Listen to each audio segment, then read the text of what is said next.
Hello friends, welcome to our YouTube channel Thai BL series love in translation के episode 4 के part 2 में आपका स्वागत है। पार्ट की स्टार्टिंग में हमें फुंचाई को दिखाया जाता है जो कि एक स्पॉट पे पहुंचता है और कहता है कि यहाँ का नज़ारा हमेशा की तरह औसम है।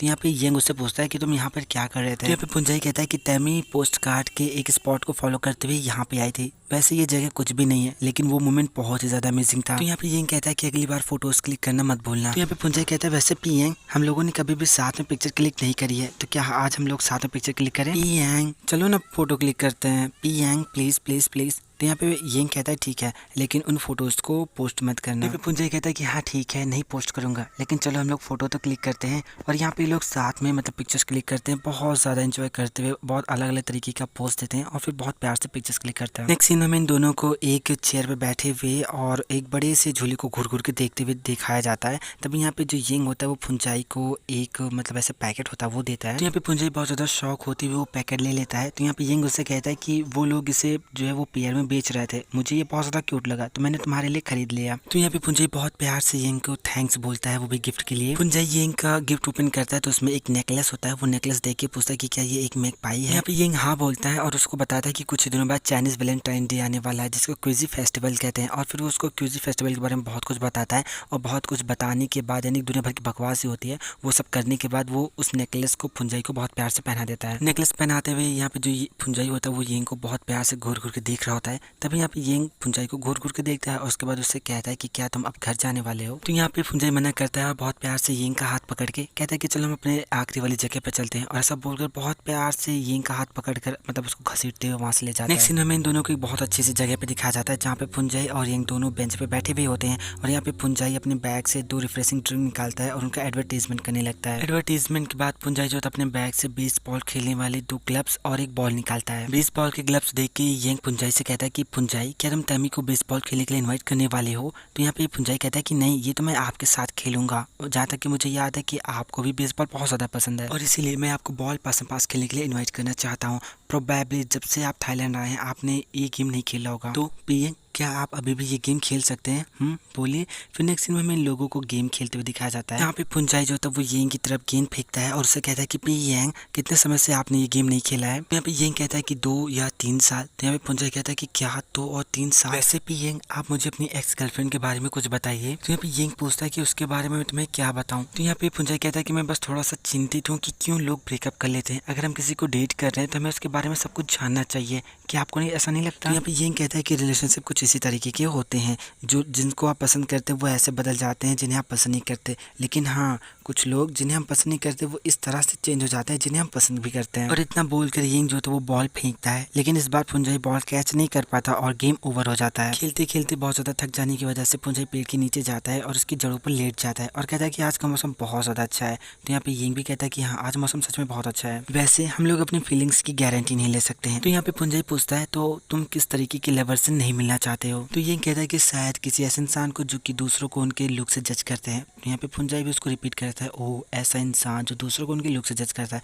वैसे आप किस तरीके के लवर से मिलना चाहते हैं? तो यहाँ पे यंग कहता है कि किसी ऐसे इंसान से जिसके साथ मैं बहुत ज़्यादा कंफर्टेबल फील करूँ और हम दोनों में कुछ कॉमन हो। तो यहाँ पे फुंचाई कहता है कि आप क्या करोगे अगर आपको वो इंसान मिला? तो फुंचाई की ये कहते ही बैकग्राउंड में बहुत ज़्यादा रोमांटिक सा गाना बजने लगता है और यहाँ पे यंग जो होता है फुंचाई के बहुत बहुत बहुत ज़्यादा करीब जाने लगता है और उसे कहता है कि अगर मुझे वो इंसान दिखा तो मैं अवश्य ये करूँगा। और ऐसा बोल कर यंग बहुत प्यार से यहाँ पे फुंचाई को किस करने वाला होता है, लेकिन तभी 2 पागल से लड़के आ जाते हैं जो कि लड़खड़ा के गिर जाते हैं और शोर शराबा करने लगते हैं, जिसकी वजह से इन दोनों का जो ध्यान होता है वो हट जाता है, इनका रोमांटिक सा मूड खराब हो जाता है और इन दोनों का ये अच्छा सा मोमेंट जो होता है वो डिस्ट्रॉय हो जाता है। अभी जो कुछ भी हुआ उससे फुंचाई बहुत ज़्यादा घबरा जाता है और घबराते हुए कहता है कि पियंग मैं आशा करता हूँ कि आप उस इंसान से बहुत ज़्यादा जल्दी मिले। वैसे आज के लिए आपका बहुत बहुत शुक्रिया, हम कल मिलते हैं। और फिर उसको याद आता है, कहता है कि वो आई एम सॉरी कल तो मेरी तैमी के साथ डेट है, हम कल नहीं मिल पाएंगे। और सब बोलकर वो वहाँ से भागता हुआ वापस घर चला आता है। नेक्स्ट सीन में हमें यंग को उसके रूम में दिखाया जाता है जहाँ पे वो फुंचाई को मैसेज करता है और उससे कहता है कि तुम अपना बेस्ट करना। तो यहाँ पे फुंचाई उसको बहुत ज़्यादा प्यार से ही वाला स्टिकर भेज के ऐसे रिप्लाई करता है। तो यहाँ पे यंग जो है उसको फिर से मैसेज करता है, उससे कहता है कि जो सेंटेंस मैंने तुम्हें सिखाया था उसको मेमोराइज करना मत भूलना। तो यहाँ पे फुंचाई उसको वो सेंटेंस चाइनीज़ में लिख कर भेज देता है। फिर हमें सुबह के 3 बजे का सीन दिखाया जाता है और हमें यंग को दिखाया जाता है जो कि पूरी रात नहीं सोया होता है। एक्चुअली उसको नींद नहीं आती क्योंकि उसको पता है कि आज फुंचाई जो तैमी के साथ डेट पे जाने वाला है और वो कुछ ज़्यादा अच्छा फील नहीं कर रहा होता। येंग की नज़र बेसबॉल खेलने वाले सामानों पे पड़ती है और वो पास्ट का एक सीन याद करता है जहाँ पे फुंजाई ने येंग को बेसबॉल खेलने के लिए इन्वाइट किया होता है और यहाँ पर ये सारी चीज़ें सोचकर बार बार फुंजाई के बारे में सोचकर वो बहुत ज़्यादा परेशान हो रहा होता है। नेक्स्ट सीन हमें मॉर्निंग का दिखाया जाता है जहाँ पे येंग जो था वो शॉप में बैठा हुआ होता है, बहुत ज़्यादा शांत होता है। यद्यपि उसके आसपास सभी लोग गाना गा रहे होते हैं, बहुत ज़्यादा एंजॉय कर रहे होते हैं, लेकिन उन सब चीज़ों का येंग पे बिल्कुल भी असर नहीं पड़ता।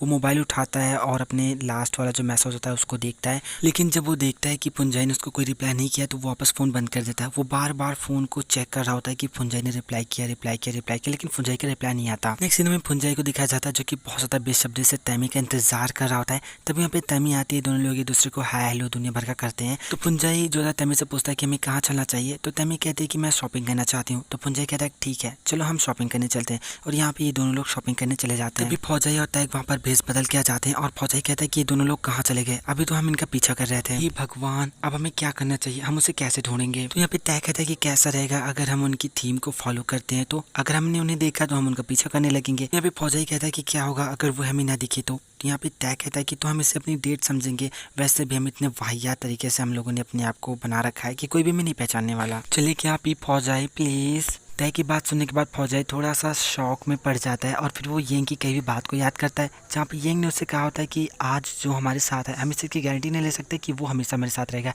एक दिन वो भी हमें छोड़ के जा सकता है। फिर हमें प्रेजेंट का सीन दिखाया जाता है जहाँ पे तय कहता है कि वैसे भी हम रास्ता खो ही चुके हैं, चले क्या प्लीज प्लीज चले फौजाई। तय की इतनी प्यारी मासूमियत देखने के बाद यहाँ पे फौजाई रेडी हो जाता है और कहता है कि ठीक है चलो चलते हैं। नेक्स्ट सीन में येंग को दिखाया जाता है जो कि सामान को ऐसे समेट समेट के रख रहा होता है और फिर बार बार अपना फोन निकाल के चेक कर रहा होता है कि फुंजाई ने उसको कोई रिप्लाई दिया क्या, लेकिन फुंजाई का कोई भी मैसेज नहीं आया होता। तभी बॉजी मोबाइल यूज करते हुए वहाँ पे आते हैं और चिल्ला चिल्ला के कहती है कि क्यों है प्लीज यहाँ पे आओ, यहाँ पे आओ, देखो देखो ये तैमी ने क्या पोस्ट डाला है, ये फुंजाई है ना, देखो तो। ये दूर बैठकर इन लोगों की सारी बातें सुन रहा होता है जहाँ पे बॉजी बोल रही थी कि क्या अब ये दोनों लोग एक दूसरे के साथ हैं। हाँ, ये सब सुन के यहाँ पे येंग को बिल्कुल भी अच्छा नहीं लगता। फिर मैं थोड़ी देर बाद का सीन दिखाया जाता है जहाँ पे बॉजी शेर को तैमी और फुंजाई की फोटो दिखा रही होती है और यहाँ पे दोनों लोग बहुत ज़्यादा खुश होते हैं कि फाइनली दोनों लोग एक दूसरे के साथ हैं। बगल में येंग को दिखाया जाता है जो कि किसी बर्तन में कुछ भून रहा होता है और तभी उसका हाथ उस बर्तन से जल जाता है क्योंकि उसका ध्यान जो था इन दोनों की तरफ चलाता है। यहाँ पर येंग को समझ में नहीं आता कि वो क्या करे। फिर मैं थोड़ी देर बाद का सीन दिखाया जाता है जहाँ पे येंग जो था वो शॉप में एंटर करता है और तभी वहाँ पे वो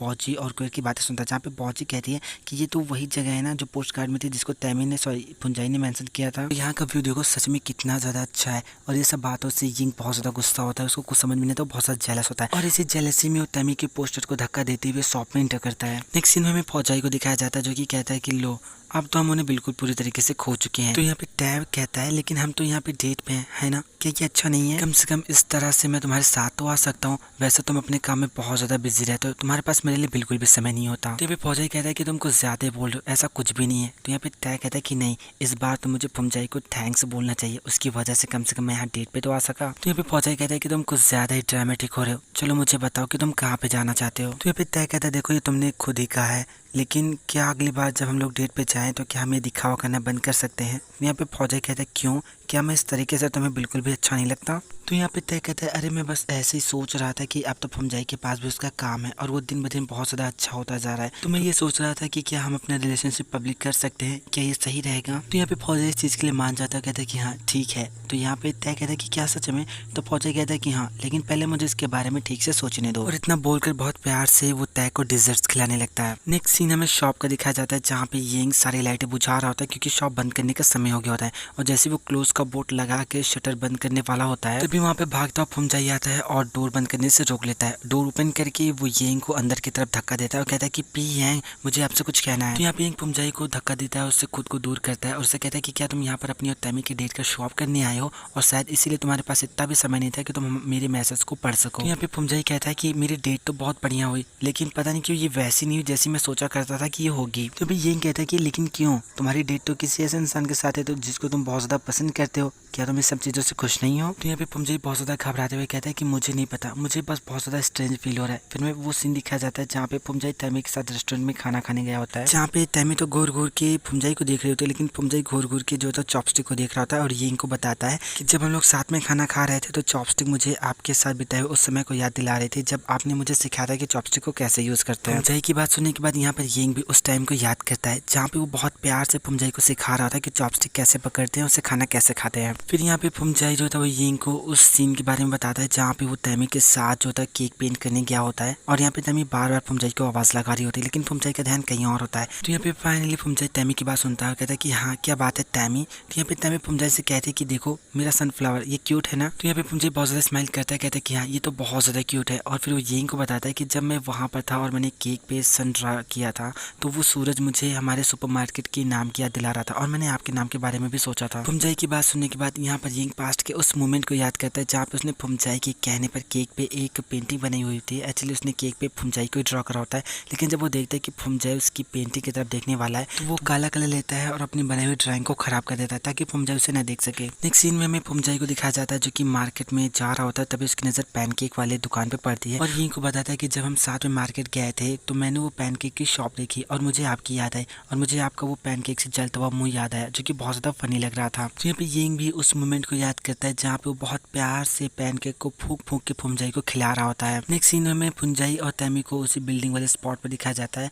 जहाँ पे पहुंच के तैमी फुमजाई से कहती है कि यहाँ पर वापस आके मुझे बहुत ज़्यादा अच्छा लग रहा है। लास्ट टाइम मेरा फ़ोन खो गया था तो मैं कोई फोटो नहीं क्लिक कर पाई, चलो इस बार हम लोग साथ में फोटोज क्लिक करते हैं। और फिर यहाँ पर ये लोग बहुत प्यार से पिक्चर क्लिक करने लगते हैं अलग अलग पोजेस में और यहाँ पे फुमजाई यिंग को बता रहा होता है हालांकि उस समय मैं तैमी के साथ पिक्चर क्लिक कर रहा था, लेकिन वो समय मुझे आपके साथ उस समय को दिला रहा था जब मैंने आपके साथ पिक्चर क्लिक की थी और आप मेरा मजाक बना रहे थे। उस समय वाकई बहुत ज़्यादा अच्छा समय था और बहुत ज़्यादा फनी मोमेंट था। और फिर यहाँ पर यिंग भी उस मोमेंट को याद कर रहा था जहाँ पे उसने बहुत प्यार से बहुत अलग अलग पोजों में फुमजाई के साथ पिक्चर्स क्लिक कराई होती हैं। नेक्स्ट सीन हमें तैमी को दिखाया जाता है जो कि साइड में खड़ी होकर बहुत ज़्यादा खुश होकर पोस्ट डाल रही होती है और तभी यहाँ पे फुमजाई अपनी जेब से वो नेकलेस निकालता है जो कि यिंग ने उसे दिया होता है और वो यिंग को बताता है कि मैं वो नेकलेस तैमी को देने वाला था जो कि आपने मुझे दिया था, लेकिन मैंने तभी अपना मन बदल लिया। और उसके बाद फिर मैं तैमी को उसके अपार्टमेंट पे छोड़ने गया और फिर मैं वो सीन दिखाया जाता है जहाँ पे फुमजाई तैमी को उसके घर पे छोड़ने गया होता है और यहाँ पे तैमी फुमजाई को बहुत ज़्यादा थैंक्स बोल रही होती है कि तुमने मेरा दिन बहुत ज़्यादा अच्छा कर दिया, ये कर दिया वो कर दिया। तो यहाँ पे फुमजाई कहता है कि अगर मैं ईमानदारी से कहूँ तो मैं इस सब चीज़ों को लेकर बहुत ज़्यादा घबरा रहा था, कहीं तुम बोर तो नहीं हो रही हो। यहाँ पे तैमी बहुत ज़्यादा स्माइल करती है और उससे कहती है कि मैं बिल्कुल भी बोर नहीं होंगी क्योंकि मैं अपने स्पेशल इंसान के साथ ही। और ऐसा बोलकर फुमजाई के बहुत ज़्यादा करीब जाती है, उसको हक करने वाली होती है,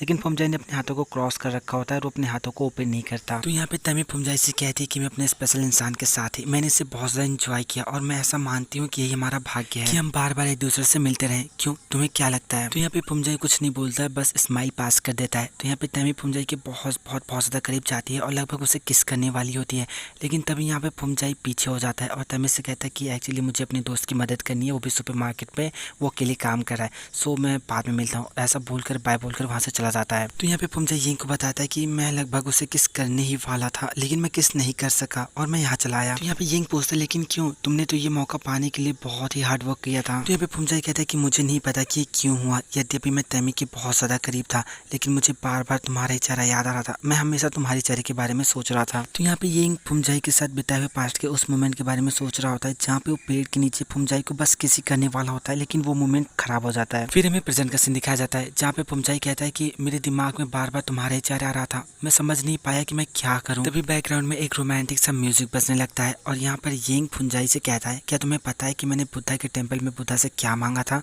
और सब बोलकर वो फुमजाई के बहुत ज़्यादा करीब जाता है और फाइनली यहाँ पे वो फुमजाई को किस करता है और यहाँ पर ये इस सीरीज की पहली किस होती है फुमजाई और यिंग के बीच की। सो फ्रेंड्स, ये एपिसोड यहाँ पे खत्म होता है। अगर आपको वीडियो पसंद आए तो लाइक कीजिए, हमारे चैनल को सब्सक्राइब कीजिए, हमें कमेंट करके ज़रूर बताइए कि आपको वीडियो कैसा लगा। देखते हैं कि इसके नेक्स्ट एपिसोड में क्या होता है, इन दोनों की रोमांटिक लव स्टोरी कौन सा रूप लेती है। एक्चुअली कल यहाँ अयोध्या में बहुत ज़्यादा खतरनाक वाली बारिश हो रही थी और साथ में बहुत ज़्यादा भंडारा भी हो रहा था, तो बहुत ज़्यादा नॉइज़ था, इसलिए मैं वीडियो नहीं बना पाया और आपको ये एपिसोड थोड़ा लेट से मिला।